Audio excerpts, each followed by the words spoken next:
Hey everyone, and welcome to Already Cancelled. I am Peter, that's Connor, and we are going to talk about Star Trek, the original series, Season 1, Episode 24. It's called This Side of Paradise. Full spoilers for the episode, as always.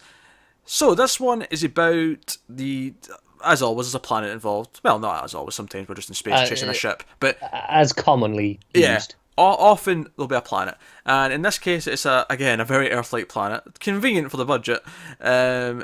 But it's basically they're here to visit, and they assume that all of these colonists who arrived here are already dead because they found out after they arrived that there was these like gamma rays or whatever radiation that after a bit of time would have killed them.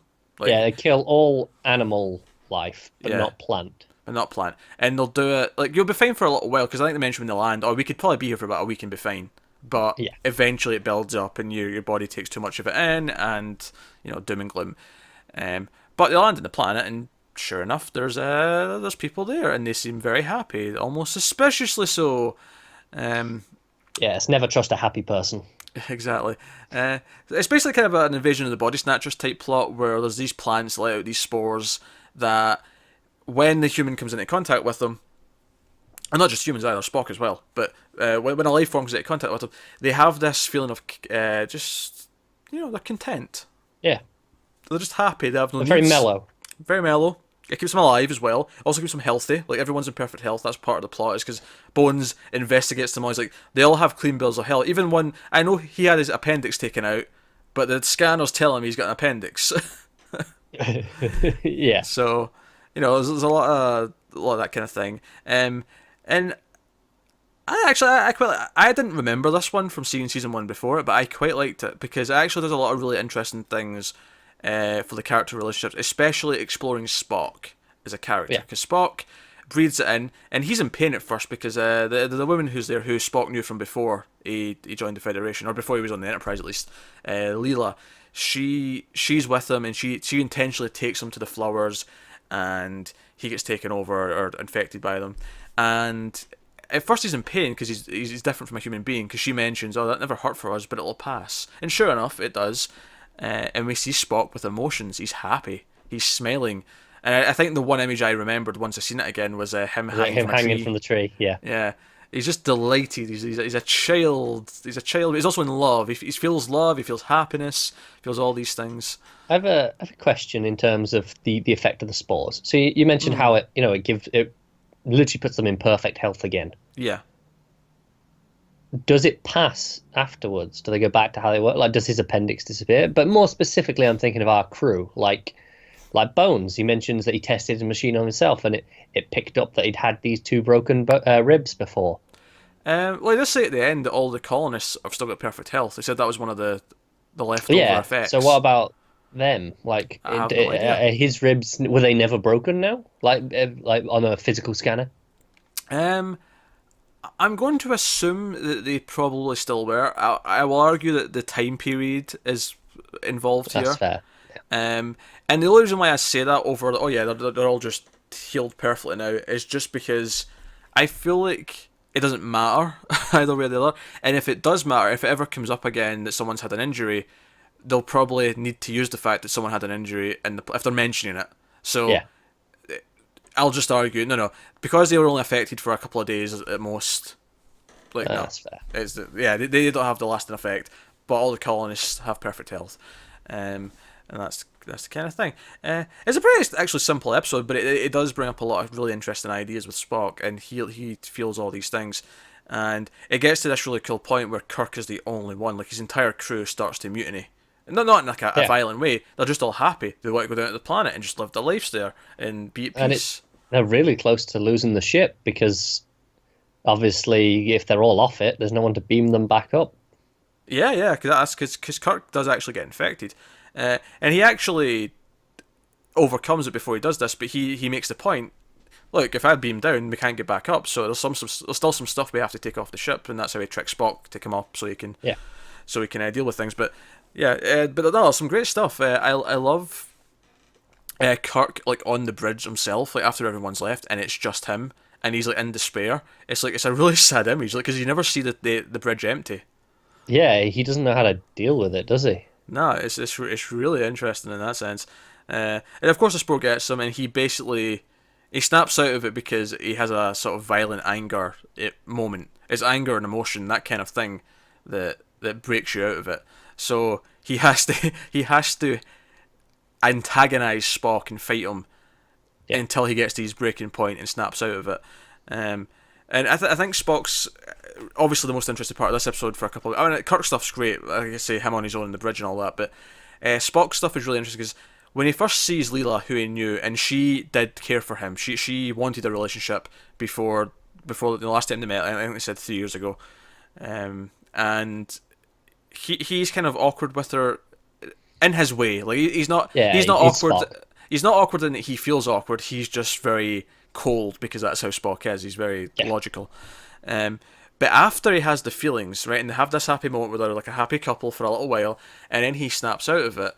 Whenever she comes up again, or whenever he talks to her, there is this difference to him. There's this, like, he felt it. He doesn't feel it just now, but he knew what it felt like. The moment for me that really sells it is just after Kirk snapped him out of it, and she comes up like on the comm. She's like, oh, is everything okay? And he has to lie and go, yeah, it's fine. But he has a look of regret on his face. Like, even though he knows that this freedom is better, part of him preferred that. Yeah, that's because the end of the episode is they're talking about their experiences, and they're all kind of sharing stories. And there's like, Spock, you've not mentioned what your time was like, and he basically finishes, and for the first time in his life he felt happiness. He's never felt it before. And it's actually really sad. You're like, oh, maybe Spock was better on the pollen. Yeah. Because, jeez. But no, so that's good. Actually, one of my favourite Spock moments as well in this. This is just a fun little line, but it's after Kirk snaps him out of it because they had to beat each other up basically to get to that point. It's Spock's like, technically, for assaulting a fellow officer, we should be reprimanded and thrown in the brig. Kirk's like, yeah, but if we're both in the brig, who's going to save the rest of the crew? And he's like, that is a logical point, Captain. And they just go about it. I like how he just beats him with logic. He's like, well, yeah, but it just does. Yeah, it's great. It's some real, like, even Bones is one of my favorite moments.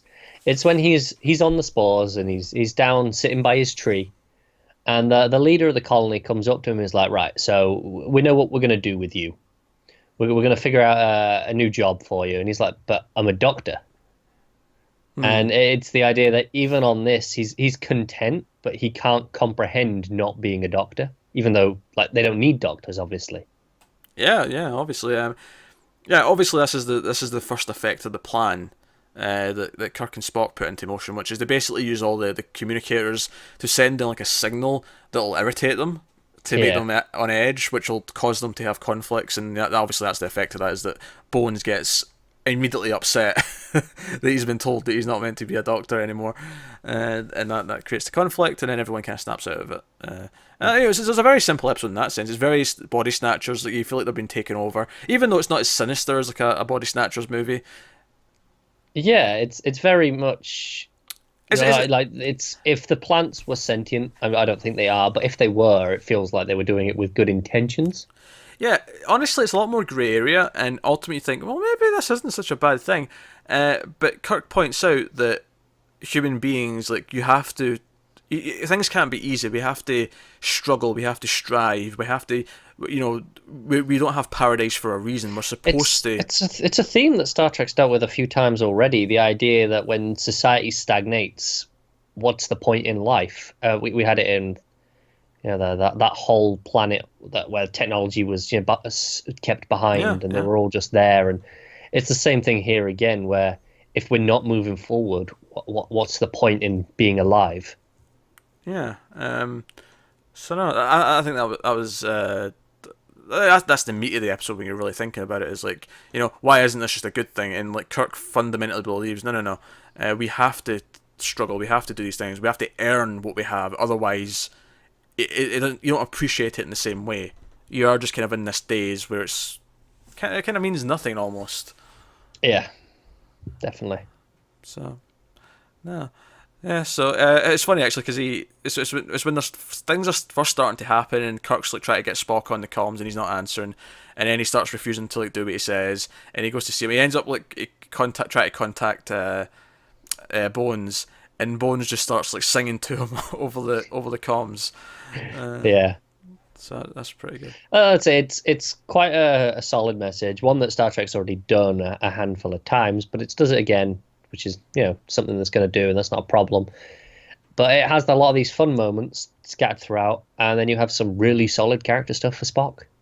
Yeah, yeah, it's probably one of Spock's biggest episodes so far, just in terms of giving him some development and giving some exploration into what it's like to not have feelings. Like what happens when someone who has never had a feeling suddenly has one.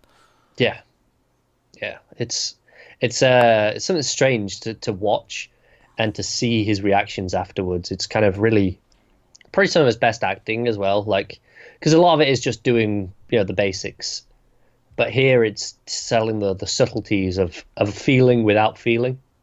Yeah, I think with him here it's interesting because he obviously is this extreme of no feeling, and then he goes to the extreme of only having feelings, and you see like the effect of not having any logic at all, where he just does what he wants and it doesn't accomplish anything. He's just he wants to hang about in a tree all day with his girlfriend. It's like that's all he's doing. It's why I think it's so interesting afterwards because he doesn't actually have any feelings to feel sad that he can't feel happiness, but he's logically aware that this isn't happy. Like he's logically now aware that he had feelings and he probably remembers them.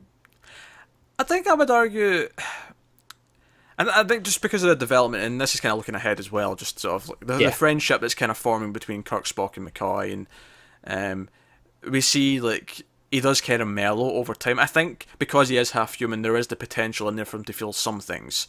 And maybe you could argue this is almost the ignition of like something, like the first initial spark in there where. Yeah, you could say now he knows what it actually feels like. He actively wants to feel it again. He or at least at the very least he recognizes what it is. So when it does happen, he understands that he's feeling something, and it's not just feeling a bit sick. Yeah. I feel a bit queasy. There's something not right, Captain. Now I'm feeling a bit wrong here. But no, I actually quite enjoyed this one, and it's weird because I didn't remember it. I really couldn't remember it at all before I watched it. Yeah, I remembered little fragments, but not much. Like I say, the tree and maybe a few other little bits here and there.